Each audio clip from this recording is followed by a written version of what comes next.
वह खुदा गिर गया। डॉलर के मुकाबले रुपया आज 71 साल में पहली बार 70 के पार पहुंच गया है। आज की तारीख में रुपए ने गिरावट के सारे रिकॉर्ड ध्वस्त किए हैं। डॉलर के मुकाबले लगातार कमजोर होता हुआ और अब सीधे 71 रुपए पर पहुंच गया है।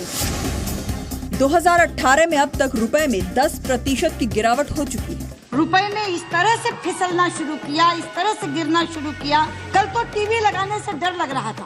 और रुपया आज अस्पताल में जीवन और मृत्यु के बीच खड़ा हुआ। या तो रुपया नीचे गिरता है तो दूसरे दिन कांग्रेस की इज्जत नीचे गिरती है।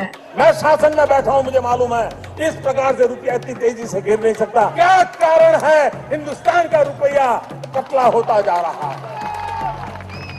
ये जवाब देना पड़ेगा आपको।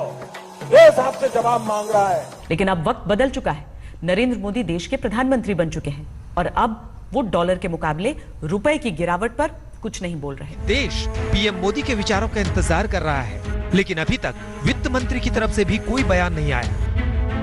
It's a panic situation and therefore the country wants not merely a discourse on economic theory but the country would like to know from the honorable prime minister कि ये रुपया जिस तरह से गिर रहा है, क्या ये गिरना रुकेगा?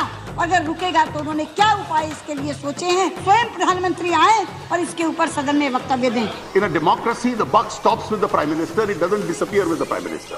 देश जानना चाहता है प्रधानमंत्री जी।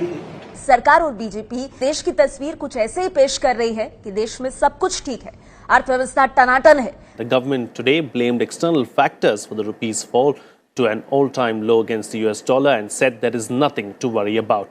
We are periodically being told by the government nothing to worry, everything is in place, we are taking care of the economy, and we've been repeatedly told that the fundamentals of the Indian economy are very strong and therefore nothing can hurt us. What more can hurt us? और एक बार रुपया गिरता चला जा रहा हो तो दुनिया की आर्थिक शक्तियां इसका भरपूर फायदा उठाती है। रुपया कमजोर होता जा रहा है। विश्व व्यापार में भारत टिक नहीं पाएगा। ये सिर्फ आर्थिक कारणों से नहीं हुआ है, ये आपकी भ्रष्ट राजनीति जो चली है दिल्ली से, उसका इससे बहुत बड़ा रोल है। उन्हें अगर चिंता है तो कुर्सी बचाने के कार्यक्रमों की चिंता है, कुर्सी बचाने के तौर तरीके क्या हो उसी में वो डूबे हुए हैं। मैं कहना चाहती हूँ अध्यक्ष जी, रुपया केवल एक कागज का टुकड़ा नहीं होता, रुपया केवल एक करेंसी नहीं होती। इस करेंसी के साथ देश की प्रतिष्ठा जुड़ी हुई होती है और जैसे जैसे करेंसी गिरती है तैसे तैसे देश की प्रतिष्ठा गिरती है। भारत के आर्थिक मामलों के सचिव हैं सुभाष चंद्र गर्ग। ध्यान से सुनिएगा, इन्होंने क्या कहा है कि इसे लेकर चिंता करने की कोई जरूरत नहीं। अगर रुपया गिरकर 80 पर भी आ जाए, देखिए इनका ज्ञान, तो भी यह चिंता की बात नहीं होगी, बशर्ते दूसरी करेंसी भी गिरती रहे। हिपोक्रेसी की भी सीमा होती है। I'm just going to make a political comment laced with satire. और मेरा कमेंट ये है, अगर हम करें तो करें क्या, बोले तो बोले क्या। वाह मोदी जी, वाह वाह वाह। Big thank you for being here.